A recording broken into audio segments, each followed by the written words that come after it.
tardes, amables televidentes. En el conversatorio de la Fundación Institucionalidad y Justicia del día de hoy cuento nada con la presencia de Luis Henry Molina, director de la Escuela Nacional de la Judicatura.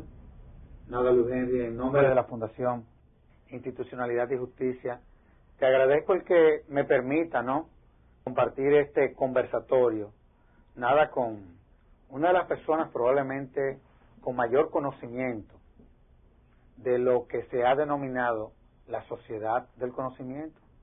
Yo recuerdo que hace 10 años tú y el presidente Fernández comenzaban a hablar de esas cosas y ninguno de nosotros lo entendíamos. Y 10 años después comenzamos a ver cómo la globalización está impulsando a países como los nuestros y a tu escuela a que se tengan que meter en esa frecuencia.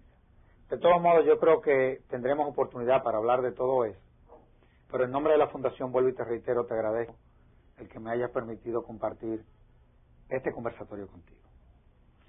La Escuela Nacional que tú diriges está considerada como probablemente la escuela modelo de toda América Latina y, ¿por qué no, de Iberoamérica? Si uno se va a Chile, la escuela comienza a ser tomada como modelo. Va a España y están hablando de la escuela. Luis Enrique, ¿qué fue lo que pasó? Porque la verdad es que valdría la pena como que tomemos como un buen ejemplo la escuela y lo que tú has venido desarrollando en los últimos 7, 8 años en ella, pues vamos a comenzarlo a implementar en otros espacios, porque la verdad es que eso triunfó. ¿Qué fue lo que pasó? Primero, Servio Tulio, muchísimas gracias por permitirnos compartir con toda tu teleaudiencia lo que son las actividades propias de la Escuela Nacional de la Judicatura, y te agradezco y tomo como un reconocimiento a todo el equipo de trabajo de la escuela, todos los elogios que has hecho sobre la Escuela Nacional de la Judicatura. Esa es una visión general de toda la sociedad y de la comunidad jurídica internacional. Eso probablemente tú no lo digas, pero yo he sido testigo de que cuando tú sales del país, oye, de lo que más se habla es de la bendita escuela que tú diriges. Muchas gracias. Sin embargo, yo creo que el tema es que la escuela en un principio fue un anhelo de la sociedad dominicana, y por ahí comenzó bien. Antes de todo el proceso de reforma, aquí se hablaba de que era necesario crear una escuela, se le hablaba de la escuela de la magistratura, tipo lo que existía en Francia, se habló muchas veces. Y en la República Dominicana comenzó un proceso no igual al francés. Sí, evidentemente se dejó influenciar por la escuela de la magistratura francesa, pero fue un modelo que se construyó en base a las necesidades de la República Dominicana. Y creo que el logro de este modelo ha sido, en primer lugar, que ha sido un anhelo de toda la sociedad dominicana. En segundo lugar, el compromiso que asumió la Suprema Corte de Justicia y su presidente en que este fuese el motor de cambio de todo el sistema de administración de justicia en términos que tienen que ver con las competencias de sus recursos humanos. En tercer lugar, esta Escuela Nacional de la Judicatura no esperó tener todas las condiciones materiales y económicas para que se llevase a cabo su labor, sino que muy por el contrario, para nadie es un secreto que hoy en día la Escuela Nacional de la Judicatura imparte su docencia en furgones. Claro. Para nadie es un secreto que nosotros hoy en día en la Escuela Nacional de Judicatura somos la escuela que más capacitación virtual ofrece en toda Iberoamérica. Y es un contraste, porque es el contraste de no tenemos ni siquiera aulas y por otro lado estamos en la capacidad de brindarle servicio de formación virtual a todos los países de la región. Sin embargo, es el reflejo de lo que es la verdadera misión de la escuela. Yo creo que en la escuela el maestro se ha transformado en educador. Y bueno, y también la escuela no deja de ser parte de tu fundamento, esa es la verdad. La escuela es una actividad tiempo completo para mí, o sea, en términos personales, pero en términos de la institución es una opción fundamental como instrumento de cambio. Y ha sido asumida por cada juez dominicano desde el principio como un anhelo, como la expresión de un anhelo que permite el cambio del sistema de administración de justicia. Y desde los primeros jueces que ingresaron en los comités de la escuela de trabajo voluntario, porque a ninguno de estos jueces se les paga absolutamente nada por trabajar en los comités, así como los primeros jueces que impartieron docencia como hoy en día los jueces, defensores y abogados que imparten docencia en la escuela, más que lo que se le pueda pagar, que es ínfimo, es una vocación de servicio porque el sistema mejore y cambie. Y yo creo que este es el cuarto elemento fundamental. La mística que hay alrededor del trabajo de servicio de la Escuela Nacional de la Judicatura ha permitido que la escuela se vaya consolidando. Pero un aspecto, y debo reconocérselo al presidente de la Suprema Corte de Justicia, fue el haber insertado la Escuela Nacional de la Judicatura a través de la cumbre de presidentes de Suprema Corte de Justicia en el ámbito iberoamericano. Y esta inserción en el ámbito iberoamericano permitió que otras escuelas fuesen viendo lo que estábamos haciendo y por eso eligieran a la República Dominicana como Secretaría General de la Red Iberoamericana de Escuelas Judiciales. Pero eso es un gran reconocimiento. Realmente sí, a todo lo que es la escuela y sobre todo un reconocimiento porque esta es la segunda ocasión en que ocupamos la posición de Secretaría General. Qué bien. Por unanimidad. Unánimemente en Brasil, en la Asamblea General de la Red Iberoamericana de Escuelas Judiciales, se acordó que la Escuela Judicial Dominicana, por el trabajo que había hecho durante los últimos 6 años en lo que es la Red Iberoamericana de Escuelas Judiciales, fuera reelecta por un periodo, en esta ocasión, de 4 años. Pero además ha sido fundamental el reconocimiento a la labor de la escuela a través de la REGEN, de la Red de Escuelas Judiciales Mexicanas, de los estados mexicanos. Se le pidió a la Escuela Nacional de la Judicatura, y tuve el honor de poder colaborar en esa labor de consultoría, de que ayudásemos a crear la Red Mexicana de Escuelas Judiciales. Y durante este año, a mediados de año, hemos tenido que asistir en 3 ocasiones a la que es la conformación de la Red Mexicana de Escuelas Judiciales.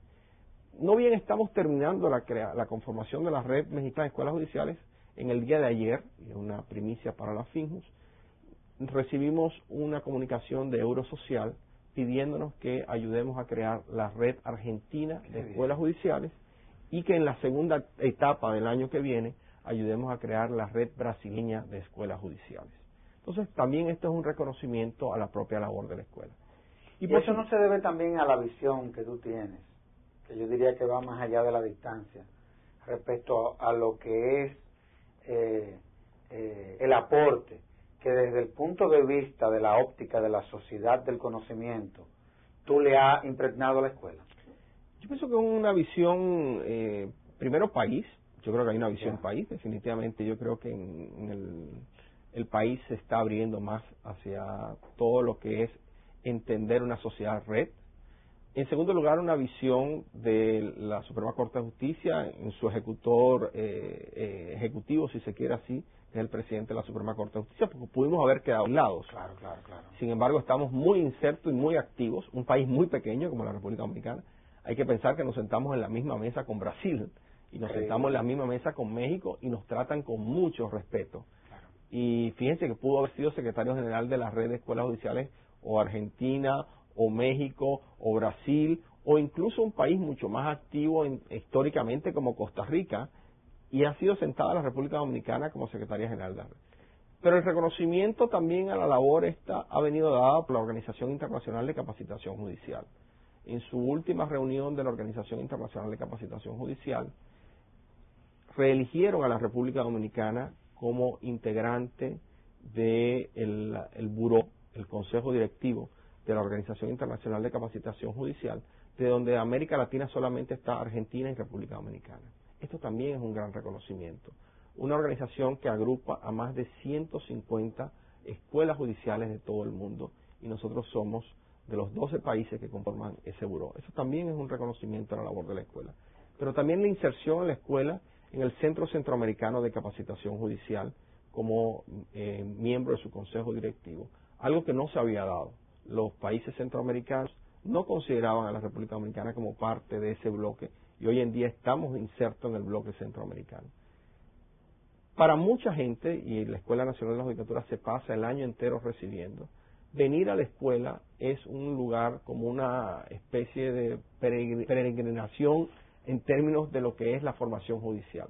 Durante todo el año, hace apenas 2 semanas, tuvimos aquí al director de la Escuela Judicial de Costa Rica, que vino a una actividad académica y pidió visitar la Escuela Nacional de la Judicatura para conocer lo que es su programa de formación de aspirantes. Vino una delegación enviada por la presidenta de la Suprema Corte de Justicia de Honduras. Antes de esto habían venido una delegación de Panamá. Antes de esto han venido delegaciones de Sudamérica. Han querido venir a ver lo que estamos realizando y esto sin lugar a dudas incentiva mucho a querer hacerlo mejor. Qué bien. Ahora, los programas de formación.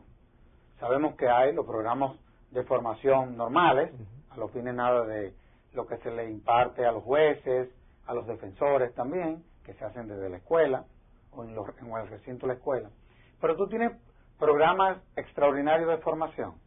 La escuela tiene básicamente dos programas de formación. Tiene el programa de formación de aspirantes, que hasta la fecha han egresado más de 80 defensores públicos, 84 jueces de paz, y en la actualidad están cursando 19 defensores públicos y 80 aspirantes a jueces de paz. Están hoy en día, 90 aspirantes a jueces de paz que están hoy en día en la Escuela Nacional de la Judicatura. Y en enero entrará, si las condiciones del país así lo permiten, si podemos realizar la labor que estamos realizando con el apoyo del país, con el apoyo del Estado Dominicano y con el apoyo del Poder Judicial, si podemos realizar esta labor en enero debería de entrar otro grupo de 40 aspirantes de jueces de paz y 40 aspirantes a defensores públicos. Este programa se complementa con el programa de formación continua para todos los jueces del Poder Judicial y un programa incipiente, hablo incipiente por un tema de recursos. La escuela no tiene suficientes recursos para atender a los 6.000 empleados del Poder Judicial. Hemos tenido que segmentar la atención en función de aquellos empleados que ingresan en el modelo de gestión. Y como tampoco tenemos fondos suficientes en el Poder Judicial para implementar el modelo de gestión en cada uno de los tribunales del país, esto va muy lento. Pero sí damos soporte a todo este proceso, igual que al proceso de implementación de la jurisdicción inmobiliaria, que son procesos que ya tienen definido sus modelos de gestión y podemos darle soporte en este sentido. Por último, lo que se llama el programa de formación de recién designados, que es parte del programa de formación continua, que es aquellos jueces que son promovidos durante el ejercicio de sus funciones y entonces se les capacita para la nueva función que tienen que asumir. Aparte de esto, en toda la formación continua de la escuela, y durante este año han participado más de 100 jueces de Iberoamérica, está abierto a toda la comunidad iberoamericana. Increíble. Ahora me preocupa algo con relación a lo que tú estás planteando. En esta semana el magistrado Jorge Subero hizo, con sobrada razón, concientizaba a los miembros del Congreso, o algunos miembros del Congreso, respecto a la necesidad de que en esta ocasión al Poder Judicial, inclusive habló hasta por el propio Ministerio Público, la Cámara de Cuentas y ese Poder del Estado, de que le asignen los fondos que de conformidad con la ley le deberán nada de ser asignados. Y vimos cómo inclusive él se refirió de que en el hipotético caso de que eso no sea así, se ve o se ven en peligro tanto la escuela como la defensa pública, que yo diría que son las dos instituciones modelo del Poder Judicial. Esa es la verdad. Entonces, bueno, llegar a esos extremos desde el punto de vista de lo que sería una realidad respecto a una preocupación, oye, la verdad es que debe de llevarnos al centro de la reflexión, porque ¿qué se está haciendo? O sea, nosotros desde la Fundación estamos de manera permanente reclamándole al gobierno y al Congreso que le asigna los fondos que se requieren por todo eso que tú estás planteando. Oye, pero todo esto se está viendo eventualmente limitado si no se le asignan los fondos que se establecen por ley.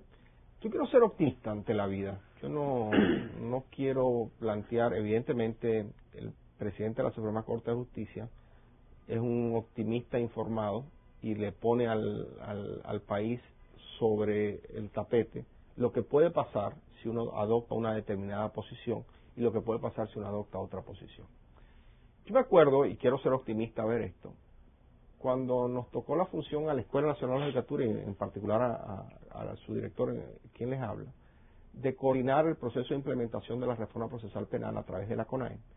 En esa ocasión, la vicepresidenta de la República, doña Milagros Ortiz Bosch, una persona de la que yo aprendí mucho en todo este proceso, y siempre lo quiero decir, primera vez que lo digo públicamente, y le reconozco su mérito. Además, fue muy ejecutiva en todo este proceso.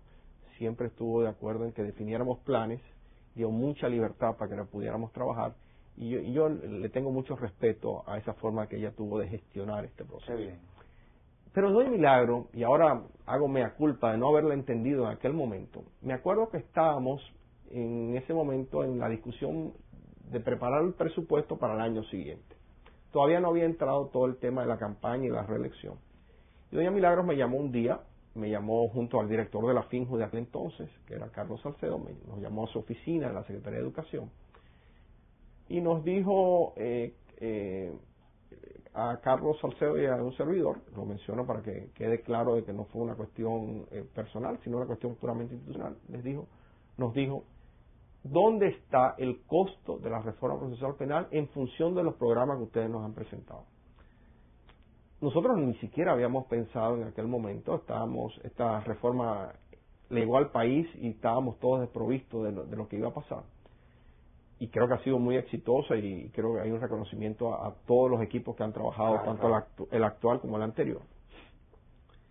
Y ella me decía, Luis Henry, en política y en la gestión pública, las prioridades se reflejan en el presupuesto.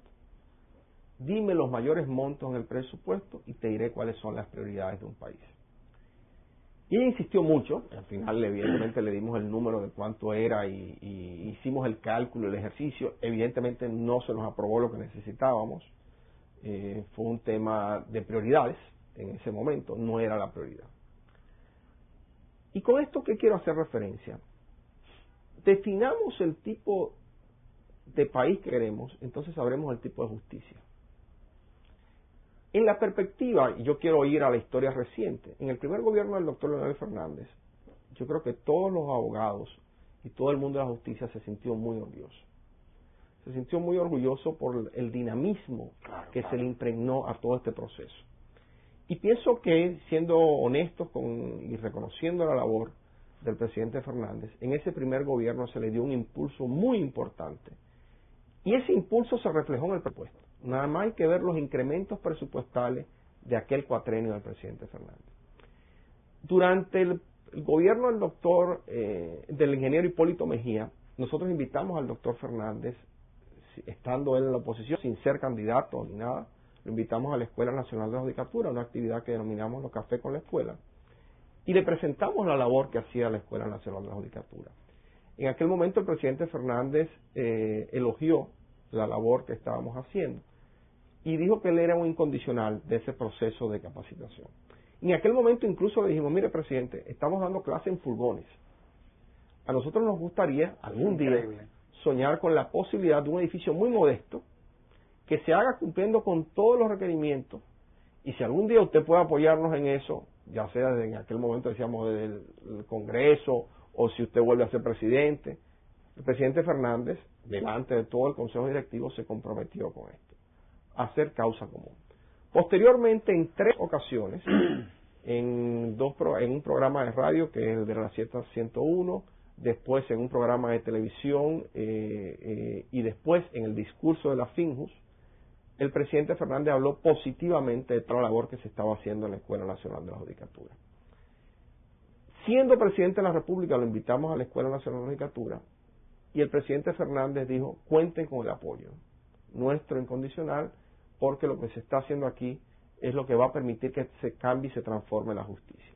Yo quiero ser optimista y creer que el presidente Fernández va a cumplir con su palabra y creer que las transformaciones se van a producir y creer que ese presidente que nosotros queríamos que fuera el motor de la transformación de la justicia honre su palabra, porque yo no quiero que la esperanza nos mate la alegría. Claro. Quiero, por el contrario, que la esperanza construya procesos que puedan transformar a la República Dominicana. Y quiero pensar que esa posibilidad existe, porque de lo contrario, entonces la esperanza mataría nuestra alegría. No, y la realidad es que todo lo que se ha hecho en el mundo se ha hecho en nombre de ella. Quiera Dios que así sea en esta ocasión. Vamos a hacer una pausa y de inmediato volvemos con Luis Henry Molina.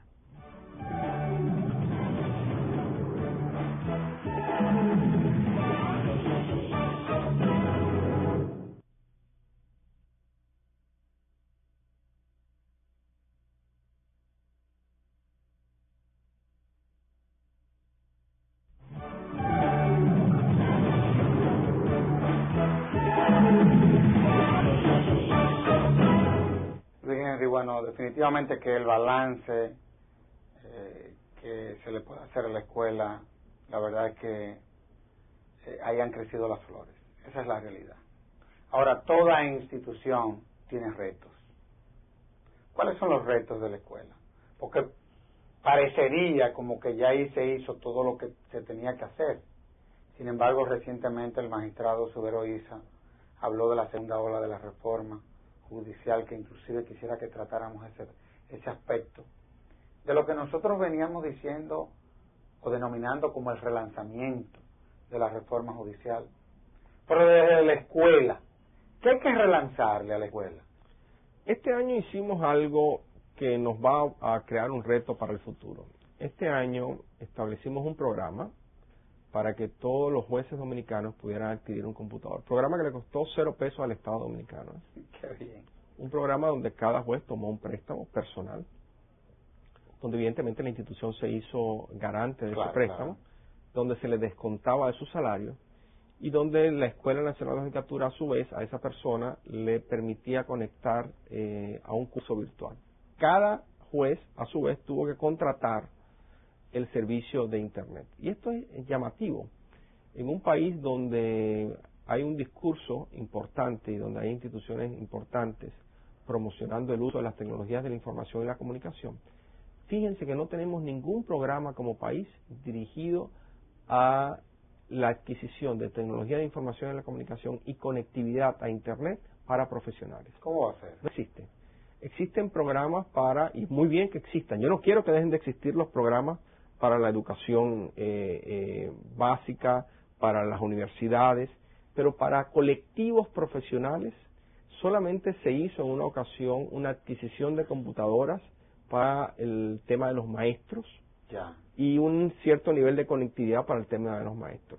Pero después para el resto de los profesionales de la sociedad, que son personas alfabetizadas, personas que tienen un nivel de instrucción, no existen programas como existe en Europa de conectividad y de adquisición de computadoras. A mí me llama mucho la atención, ahora acabo de estar en Europa y veía los programas de conectividad y de uso intensivo de tecnología de información y comunicación dirigido a profesionales. Y esto es muy importante. Y quiero llamar la atención porque, evidentemente, si el presidente tiene un discurso de que debemos estar en una sociedad red, debemos crear las condiciones en términos de contenidos, que es lo que ha venido trabajando la Escuela Nacional de la Judicatura. Todos los contenidos de la escuela están en red, en términos de conectividad y en términos de adquisición de equipos. Este programa que hemos hecho en la escuela entonces nos presenta un gran reto, y es de qué manera cada juez utiliza esta computadora en el uso de su labor profesional. Debido a que no podemos tener la capacidad, porque no tenemos los fondos necesarios, para que cada juez pueda tener en su escritorio una conexión a Internet y pueda tener un computador, aun cuando existe cerca de un 70% de las infraestructuras del Poder Judicial con conexión a Internet. Tenemos entonces que crear las condiciones para que el proceso de enseñanza-aprendizaje impacte la labor diaria del juez. Y el proceso, en la metodología que estamos utilizando, en las asignaciones propias de la metodología que estamos utilizando, el reto que tenemos hacia el año que viene es que real y efectivamente pasemos de poder utilizar esa capacitación en un impacto directo medible en la labor de los tribunales. Y este es el gran reto de la escuela, un reto que podría impactar muy positivamente si logramos hacerlo en los próximos años. No es una labor que se logra en un año, es un reto para muchos años, pero si logramos hacer esto, definitivamente estaríamos constituyendo un modelo de impacto para toda América Latina, Iberoamérica, incluso Europa, en términos de que la capacitación incida directamente en la mejora de prestación de servicios. Y déjame plantearte, Servio Tulio, que así como la sociedad le pide a cualquier organización de servicio, pública o privada, un banco, una empresa, que sea eficiente en términos de que no puede un ciudadano cuando va a un banco o va a una telefónica o va a una empresa cualquiera de servicios, no está esperando que tengamos una respuesta lenta, no está esperando que tengamos una respuesta ineficiente, no está esperando que se le atienda cuando se quiera. Lo primero que está esperando un ciudadano es un buen servicio. Y si el sector productivo del país tiene un ritmo de aceleración como el que tiene hoy en día, y los sectores productivos del país están sustentando toda su labor productiva en base a tecnologías de información y la comunicación, todo el sector público tiene que estar en condiciones de poder darle servicio a ese sector productivo en el mismo nivel de solicitud de servicio que le está pidiendo el sector privado. Es inconcebible para un ciudadano, es inconcebible incluso para nuestros hijos, que puedan cambiar todo el mundo con un control remoto, o que puedan sacar todo un dinero por un correo electrónico o por un cajero, y que no podamos obtener con la misma agilidad una decisión sobre sus bienes y sobre su libertad. Es increíble. Es increíble. Y entonces, el modelo como tal de administración de justicia, no en República Dominicana, el modelo que se diseñó en el siglo XVIII, tiene que cambiar. Claro. Y es imprescindible que cambie.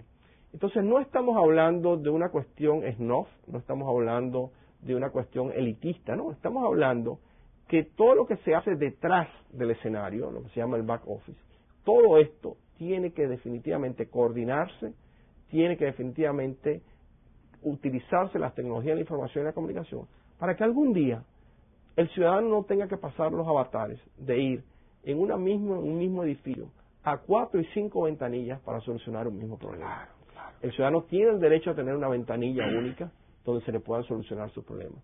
El ciudadano tiene derecho a saber cuándo una solicitud que él realiza hoy se va a cumplir. El ciudadano tiene el derecho de saber toda la información que él requiere para su vida diaria, de manera tal de que no sea un trauma. Y eso solo se puede lograr con el uso intensivo de tecnologías de información y comunicación. Y el gran reto de la Escuela Nacional de Judicatura, entonces, en términos culturales. ¿De qué manera incidimos sobre personas que no son nativos digitales? Probablemente todo el que nació de 1987 para acá y ha tenido acceso a tecnología ya es un nativo digital. Claro. Pero el resto no. El resto no, que es la gran mayoría. Todos los demás A somos... nosotros nos costó. Claro, yo tuve un proceso de alfabetización en mi primer trabajo. Me acuerdo cuando yo entré a trabajar a la oficina de Pellerano y Herrera y tuve mi primer computador, yo no sabía qué hacer con ella. Si no entraba una señora y me enseñaba cómo usar el computador, y yo no notaba como si fuera un chivo todo lo que había que hacer, no me hubiese alfabetizado digitalmente. La disposición también. Es que somos emigrantes digitales. Sí, es lo similar. Somos unos emigrantes digitales que necesitamos aprender. Qué buena Entonces frase. necesitamos definitivamente políticas públicas en este sentido, y la escuela tiene como reto lograr que el Poder Judicial pueda permitir que todos sus emigrantes digitales lleguen a un feliz término y puedan cohabitar en un mundo de felicidad. Si no se logra por completo, tenemos que trabajar para ello. Me gustó lo de inmigrantes digitales. Ahora, si hay una institución que está evaluando, digamos así, a quienes se gradúan de la profesión de Derecho, yo creo que es la escuela. Definitivamente que sí. Porque todo el que quiera aplicar para ser juez se tiene que someter a una serie de concursos, se tiene que someter a una serie de pruebas, bueno, que le dan a la escuela la facultad de poder determinar cuál es el nivel académico de nuestros egresados de más de 28 escuelas de derecho que existen diseminadas en todo el país. 36.000 abogados inscritos en el Colegio de Abogados, alrededor de 30.000 estudiantes de derecho. Los estudios reflejan que en la República Dominicana hay una cantidad de abogados que va más allá, yo diría que de lo posible. ¿Cómo tú, como educador, como académico, porque tú puedes ser lo que sea, pero si hay algo que tú reflejas, son esas dos condiciones? ¿Cómo tú vienes observando esta situación? Porque yo no te voy a decir cuánto ustedes de lo que examinan califican, pero la verdad es que uno se entera de los datos y yo creo que esas son cosas que deben de llevarnos a todos a una gran preocupación.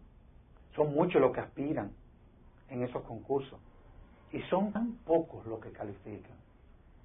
Luis Enrique, ¿qué es lo que vamos a hacer con nuestros profesionales a los fines nada de elevar el nivel académico, sobre todo en un mundo que se está desarrollando sobre la base de la competencia y en una sociedad en donde ya se comienza a visualizar y ya se comienza a denominar como la del conocimiento? Yo contrario a lo que pueda uno reflejar, y a lo mejor tenga que revisarme en ese sentido, yo más que un educador, más que un gestor, me siento un político que gestiona políticas públicas. Y en esa tesitura, no está fácil hoy, ¿tú sabes?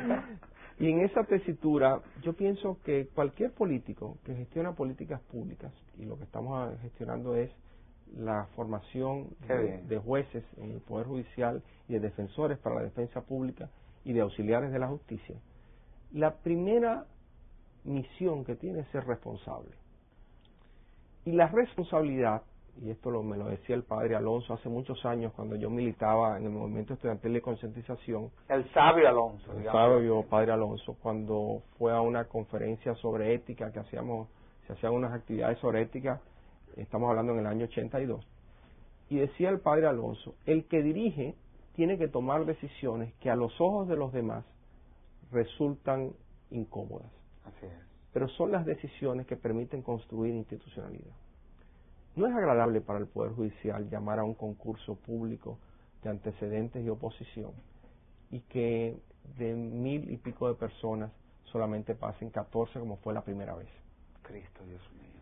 No es agradable, créame que las presiones en un país pequeño como este para cambiar esa política es muy fuerte. Y mi respeto ante la Suprema Corte de Justicia y ante sus organismos técnicos porque han mantenido esa política de reclutamiento de manera responsable.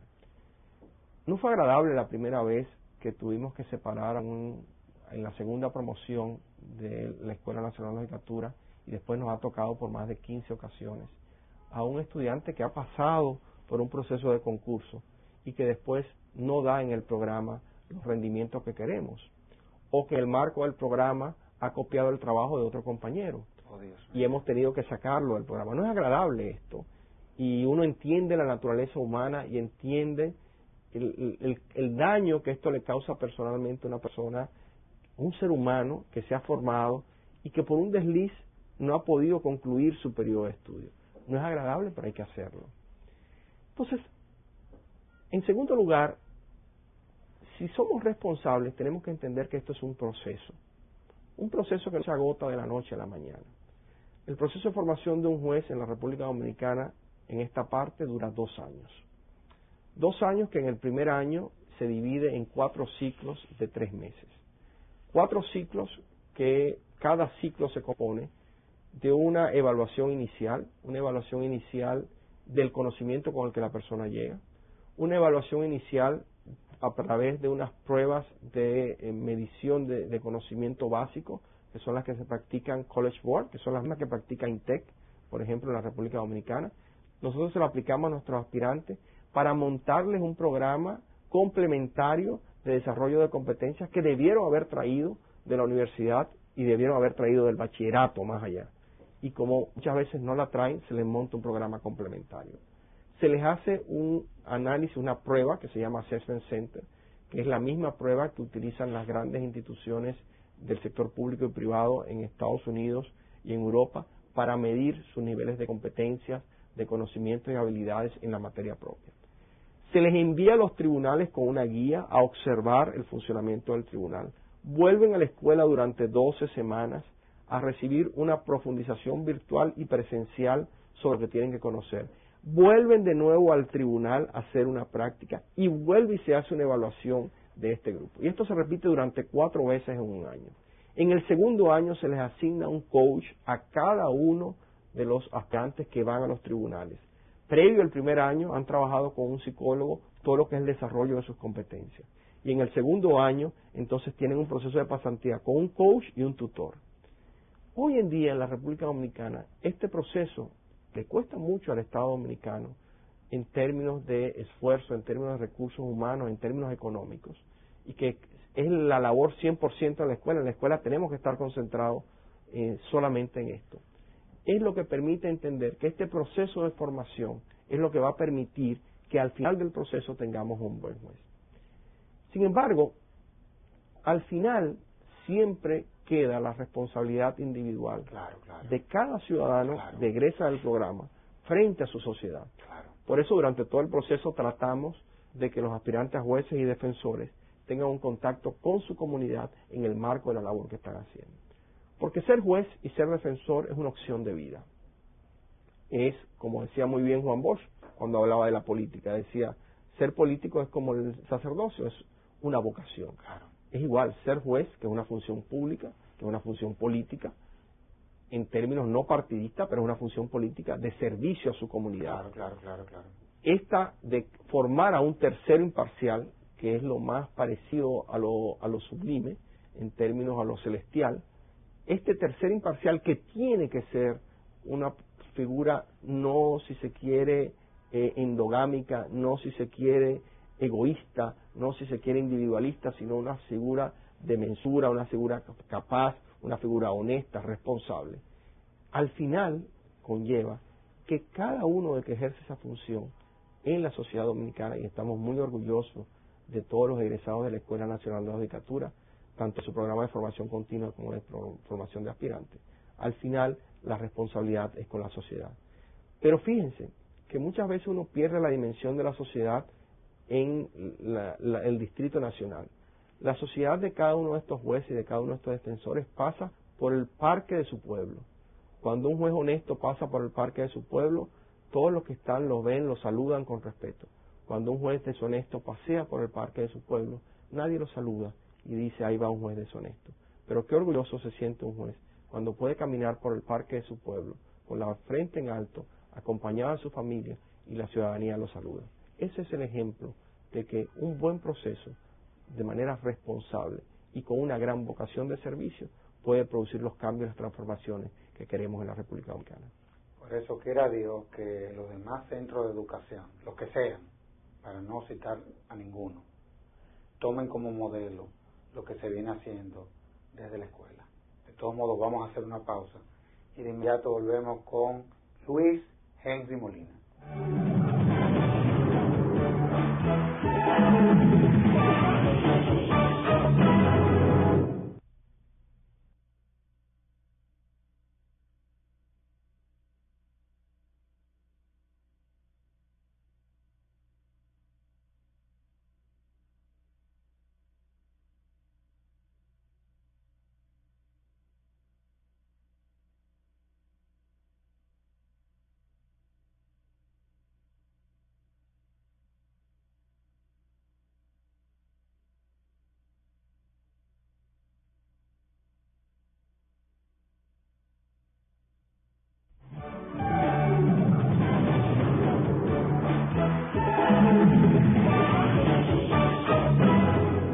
Y tenemos que hablar de la segunda ola de la reforma judicial. Yo creo que con todo lo que tú has dicho en este programa, yo creo que es suficiente como para que la sociedad ya comience a tener una percepción real de lo que se ha hecho desde la institución que tú de manera brillante has venido dirigiendo. Pero tú tienes una visión que va más allá que la de tú ser el director de la Escuela Nacional de la Judicatura.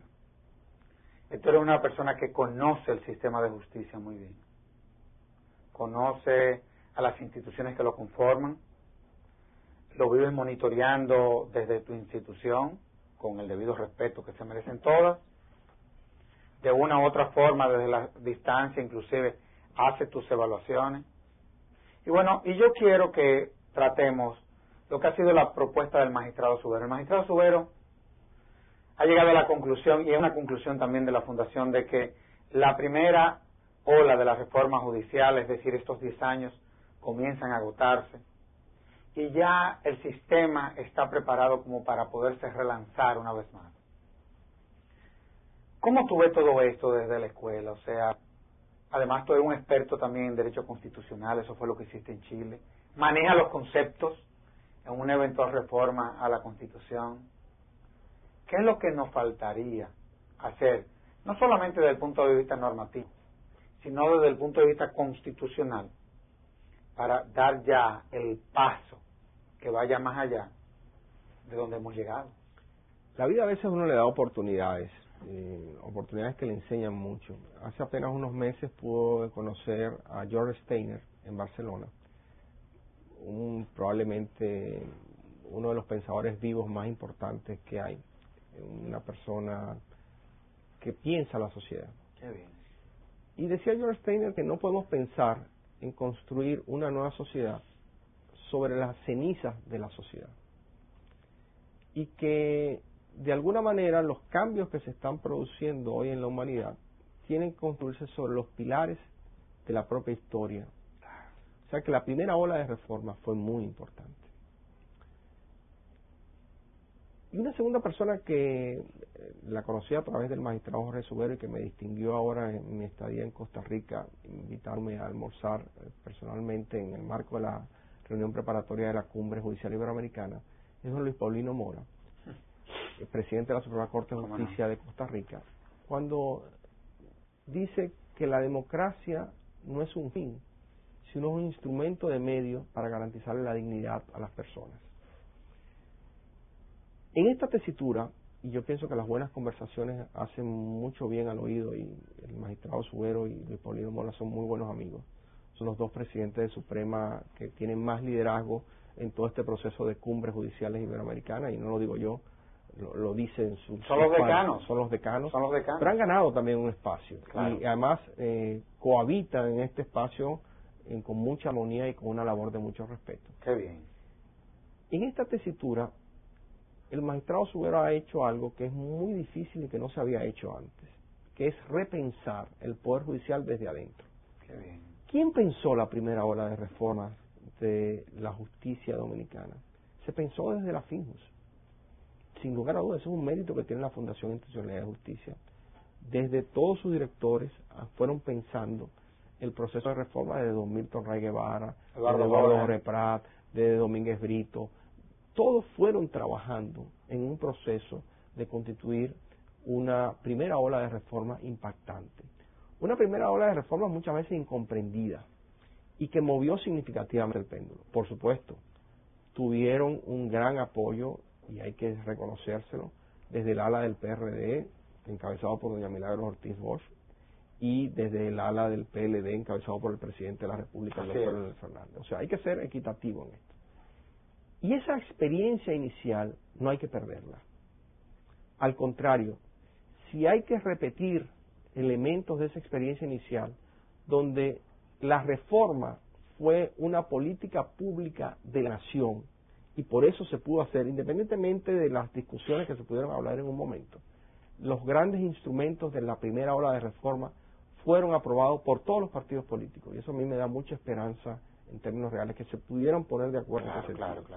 Tanto la reforma constitucional, usted dirá, bueno, con todos los traumas, sí, pero así es la vida. La vida, ¿quién dijo que era lineal? La vida tiene montañas, tiene rosas, tiene espinas. Hasta los instrumentos que se produjeron en términos del Código Procesal Penal, la reforma inmobiliaria. El Estatuto del Ministerio Público. El Estatuto del Ministerio Público, la ley de carrera pública. Todo esto se llegó con un gran consenso. Entonces, para mí también esto me da una lección aprendida que no se puede olvidar. Ahora, antes de estos 10 años de la primera ola, el Poder Judicial estaba ausente del proceso. Eso es verdad. Hoy en día tenemos un Poder Judicial y importante, me acuerdo de una vez que tuvimos una visita de un organismo internacional que vino a ofrecernos un empréstito y nos decía que para poder montar la Escuela Nacional de la Judicatura necesitábamos, y el doctor Pellerano, Juan Manuel Pellerano, no me deja mentir en aquel momento, necesitábamos casi $3.500.000 para montar 4 cursos.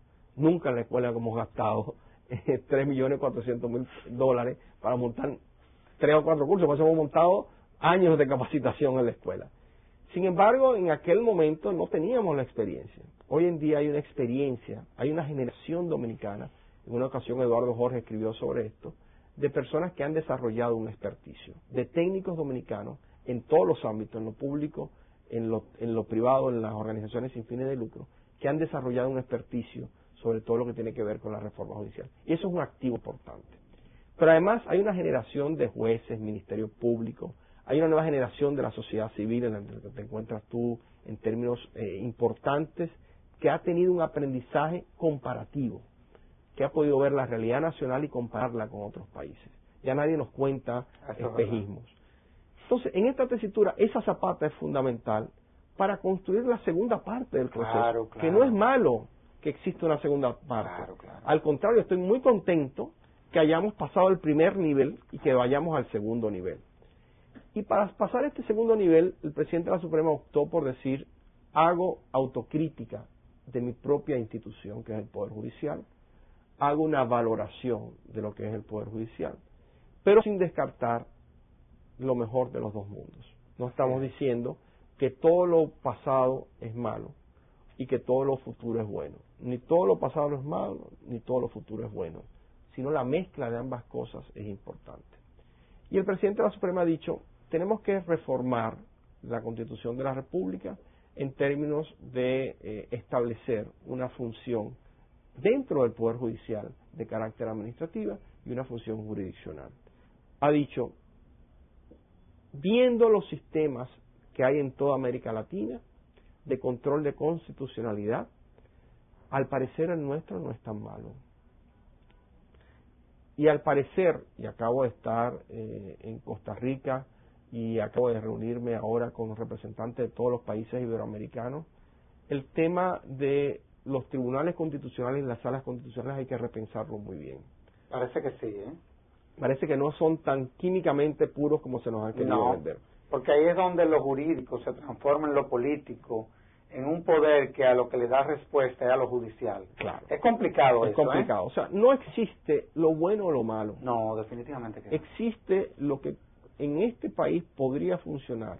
Y al parecer el tema del control de la Constitución en plenitud de jurisdicción y en corte plena obliga a una política institucional por parte de todos los órganos. Claro, claro. Y reduce mucho los conflictos. Sin embargo, no es un dogma de ley, es un tema a discutir. En tercer lugar, el presidente de la Suprema dice, tenemos que acercar más la justicia a las personas. Y en esto cabe el símil del quirófano. No todos los pacientes pueden llegar al quirófano. Por eso los sistemas alternativos de resolución de conflictos tienen que jugar un papel muy importante en esta segunda ola. Y comienzan a jugarlo ya en esta primera también. Y la verdad, Luis Henry, que los métodos alternativos de resolución de conflictos, bueno, ya se comienzan a implementar de conformidad con lo que establece el Código Procesal Penal, en fin, pero de manera excluyente, esa es la realidad. Pero fíjate que en esta segunda ola de reforma no ha surgido a la opinión pública lo importante en términos de lo que significa la medición de la justicia. Y es lo que yo pienso que, de alguna manera, el presidente de la República, como buen gestor, como buen dirigente de este proceso, sabe. Esta ha sido la justicia más evaluada de toda la historia de la República Dominicana. Eso sí es verdad. Por organismos internacionales, por la misma FINJUS, esa es la verdad. Por organizaciones como Participación Ciudadana. Todos han medido la justicia dominicana. Y ese insumo de medición de la justicia dominicana no es ajeno a los oídos y a la vista del Poder Judicial. Y es por eso que el Poder Judicial se plantea la necesidad de importantizar lo que son los modelos de gestión en el Poder Judicial. La misma FINJU acaba de hacer ahora una medición sobre el modelo de gestión del Ministerio Público. Contrario a entenderse eso como una crítica, es una oportunidad de mejora. Por Dios. Y que muchas empresas privadas pagan para que esto se lo haga, ¿no? Para medirle cómo está la percepción de las personas en cuanto a la prestación de un servicio. Ojo, no significa que el servicio sea malo. No. Pero cuando hacemos políticas públicas tenemos que saber que la percepción puede ser distinta. No, y la realidad es que no se trata de una evaluación de desempeño. Ahora hay una percepción que tiene la sociedad que te puede ayudar a ti a diseñar políticas públicas que puedan contribuir a mejorar esa percepción. Claro. Y esto es lo que ha planteado el presidente de la Suprema con la segunda ola en términos legislativos. Definitivamente. Hay que mejorar instrumentos que nos permitan mejorar la prestación del servicio. Definitivamente. Y en definitiva, casi el eslogan de esta segunda ola es una justicia al servicio de las personas. Una justicia que se comprometa con brindar un servicio que el ciudadano perciba y sienta que real y efectivamente le mejora su condición ante su responsabilidad como ciudadano, pero también su condición ante la responsabilidad que asume con su familia y con la sociedad. Y por eso nosotros, Luis Henry, desde la Fundación Institucionalidad y Justicia, estamos apoyando esa propuesta del magistrado Subero. La creemos oportuna, sabia, sensata, y también creemos que la misma resulta ser posible. El programa se agotó. Y en nombre de la Fundación Institucionalidad y Justicia te quiero felicitar. Te quiero felicitar por el trabajo que has desempeñado. creo que es un buen ejemplo. Y para nosotros la Fundación Institucionalidad y Justicia, tú y tu escuela son nuestros mejores ejemplos. Así que gracias por haberme permitido compartir este conversatorio contigo. Y a ustedes, amables televidentes, les decimos hasta el próximo domingo, en donde estaremos en un nuevo conversatorio de la Fundación Institucionalidad y Justicia. Hasta entonces.